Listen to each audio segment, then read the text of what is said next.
laughing. Just being greedy here.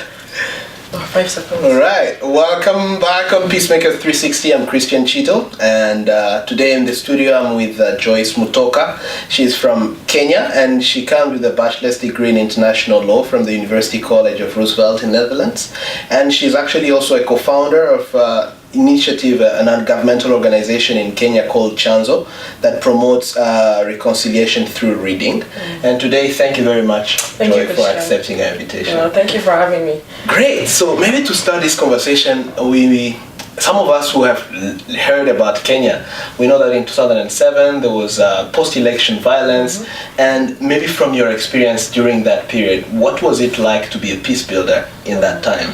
Okay, first of all, thank you, Christian, for organizing this and bringing these very diverse voices to contribute to peace building. I think it's great what you're doing.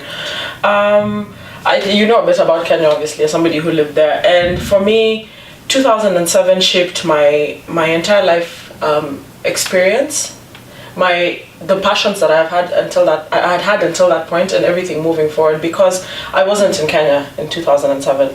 I was in the Netherlands doing my bachelor's degree, and it just so happened that I was studying issues around transitional justice and conflict and peace, but in my mind it was always something I studied as something distant. So we grew up in Kenya, in a country that was surrounded by conflicts around us and the countries neighboring us, and we saw it in some small pockets across the country, but it's never something we imagined could happen to our entire country. And so it shook me. And I remember talking to a friend of mine who was Pakistani, and she, of course, even her family moved to Holland because they were seeking asylum.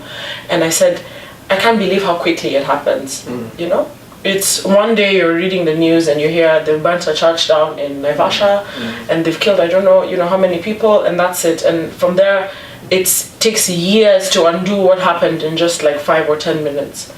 And so, whereas before I'd studied it as just an area of interest, now it became something that I was so drawn to, because I realized that nobody is immune from conflict. So it doesn't matter where you are in the world or what you think, how your country feels like they've protected themselves, or, whether you feel like you somehow, these things can never happen to you. None of us is immune from conflict. Yeah. That's very interesting indeed, because when you're talking about, like, as you being outside of the country, when the incidents happened, you were drawn back to the country. Absolutely. I'm wondering if that's the same shift that you see in the Kenyan diaspora currently. Do you think there has been a lot of move towards going back, towards trying to contribute to the country since 2007? Yeah, I think absolutely. I was reading something very interesting the other day, and they were saying that actually the diaspora in Africa generally contributes more than we receive in aid. It's a 10 to 15 times more than what comes in aid.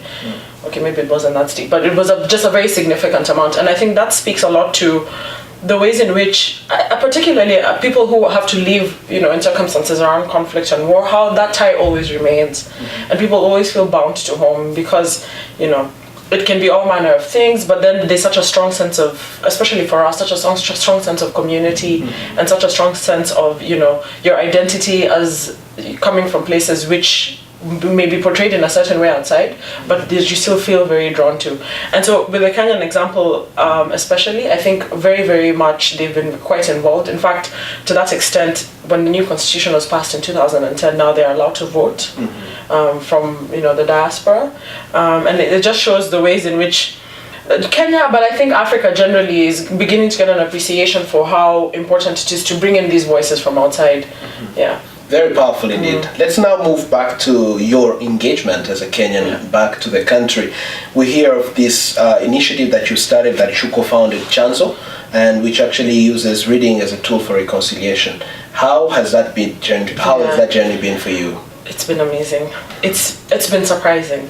It's been amazing, and it's been surprising because I always say to people that it amazes me how similar our stories are. And even though a country like Kenya, you'd think, well, children, especially for young people who are in different parts of the country, you'd think, well, they're from the same country, surely their experiences should be the same. They come from very different, settings or different they're involved in very different conflicts. If they're from the north, it's conflicts around like cattle raiding or issues with the borders of Somalia and Ethiopia and South Sudan. And if they're from the coastal region, for example, it's issues around groups that want to secede and Al-Shabaab's involvement and this type of thing. So conflict affects people in different ways, but the stories that emerge are so similar and so powerful. And so for me, the idea that, because things for me like ethnicity and even religion, those are constructions that are pushed on us, and ethnicity doesn't really exist. It's true, we may speak different languages, or we may have different religions, or we may have different worldviews based on the way that we've been socialized, but at the core of it, we are all striving for the same things. We all have the same fears, we all have the same ambitions, we all want the same things, and that's what storytelling to me is able to do. So it works by telling your story, which is a way of dealing with traumatic experiences, expressing what you have gone through. And by listening to other people's stories, you create a sense of empathy. And so if you tell a child in, the Rift Valley province of Kenya that they can talk to somebody else who they've been told is their enemy, when they realize that the commonalities in their story are more than the differences, it's so much harder to convince them to be, recruited into armed groups or to take part in conflict or to perpetuate stereotypes about what the other is. So I think for me it's been very surprising, because at first I thought, it's a good idea, let's tell stories and people love stories, but then the power that it has really, really been surprising. It's so powerful to hear that indeed, because one of the things that you've raised here today is you talked about ethnicity not actually being a construction. And one of the things that actually is very pervasive in the peace building field is this idea of us versus them, and especially when you're looking at conflicts where the narratives of the other has been used to always put conflicts together. And I know, for example, in the Kenyan context, during the electoral period, it turned out to be an ethnic conflict. Absolutely, because many ethnic groups started fighting against each other. How do you think this conflict of the narrative being passed to the younger generation can be resolved, especially when children are told by their parents, who are actually the first person who are close to them? How do you deal with that within your organization? Yeah, it's and this is exactly what you've described is exactly the challenge. But again, what we've seen in our work in Chanzo, and what interestingly is the same narrative across the globe, is that this generation of young people are the ones that are least susceptible to just listen to those older than them, because that's what their parents say. So whether it's Americans and Democrats and Republicans, or Kenya and Kikuyu and and Luo or Hutus and Tutsis or whatever it is, young people, because of the ways that the world has shifted, because of the access that they have to listen to voices from so many different spaces, are the least likely to just fall prey to these kinds of narratives. So for me, the hope is always in these young people. It's how do we connect them? How do we get them to get into conversation with each other? Because it's that simple. It's just sharing the most basic of your story, and realizing that at the end of the day, like I said, we all have the same, we're much more similar than these simple narratives that are sold to us. Yeah. One of the things that you've also said indeed is that even if children are affected by this narrative that can be very destructive, we also have a role to play in shaping the new narrative. Absolutely. And I think that is what Chanzo is doing, and there are so many other initiatives in Kenya that are doing the same. But for you, you've been doing your Masters in International Peace Studies here at the Kroak Institute, and very soon you'll be graduating. What are some of the issues that you have at heart after going through this program, and how do you want to engage in the next future? Yeah, it's amazing because Kroak has been wonderful, and especially from my classmates, from you guys and everybody here. I feel like I've learned so much more from just these conversations I've had with people who are from different spaces. But then again, I come back to this idea of stories and the power of storytelling, and not just from the sense, or the simplistic sense perhaps, of telling a story of what has happened to you, but like now, based on the research that I'm doing now, which is around our traditional stories and how this can get into conversation with things like law. Because the law was brought to us. It's also a story, the way I see it. It's the story of somebody else that was brought to us, and because it had worked in that context, was brought to us, and we were told this is what it becomes.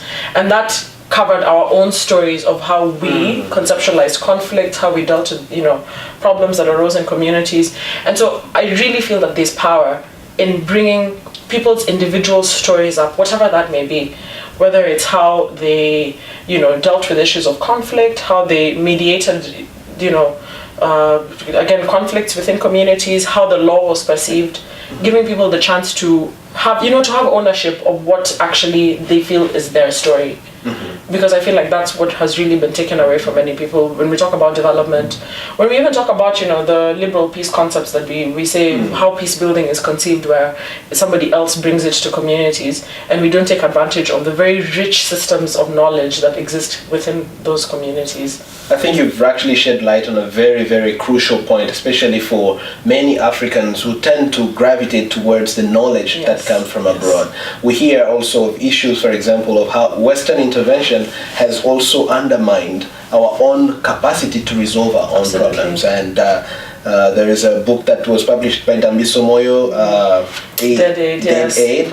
It's a very classic book, basically, that actually also echoes some of the issues that you've raised today. But I'm interested in your own personal engagement as a woman, particularly in this moment when we are thinking of, in the Kenyan context. I don't know to what extent women are empowered to speak on these issues that are traditionally deep. And for many of us, tradition has been the domain or the purview of men. Absolutely. So how do you find your play in that? And again, you're absolutely right, because when we talk about even like traditional or local mechanisms, they're not perfect. Exactly what you've said. For one thing, they're very patriarchal. They give a lot of preference to the views of men, and there's a lot of patronage that comes with it. But I think, what I would say is, I feel like now, with how much things have changed, I'm coming at it from a point of, let's not even think of it in terms of, let's go back to what was, our traditional way of doing things. But the mechanisms that we have now are not working. The ways that we're approaching conflict and the things that we're doing right now are not working. So we need other voices at the table. And I think there's value in saying it's not about who brings the voices. Of course, that's very idealistic because it doesn't always happen like this. But then to say, how can we take what perhaps was, very innate and what belonged to us traditionally and add to those voices now? And so whether that comes from a woman or a child even, because with Chanzo and the work that we do, we see stories didn't belong to children. Children listened. Children didn't speak. Children weren't given the space to, for example, tell their stories. And we're challenging that because we're saying these young people also have stories that can be very powerful. So we are challenging the notions of how stories were told, traditionally and things like these, and saying even women, even young people can have a voice, just to help us change the systems that we have now, because then possibly we might make them better. Very powerful indeed. Thank you very much, Joy, for giving that very deep and very powerful insight into how we can actually bring local voices and local traditions in affecting some of these judicial mechanisms that are put in place to address issues of justice.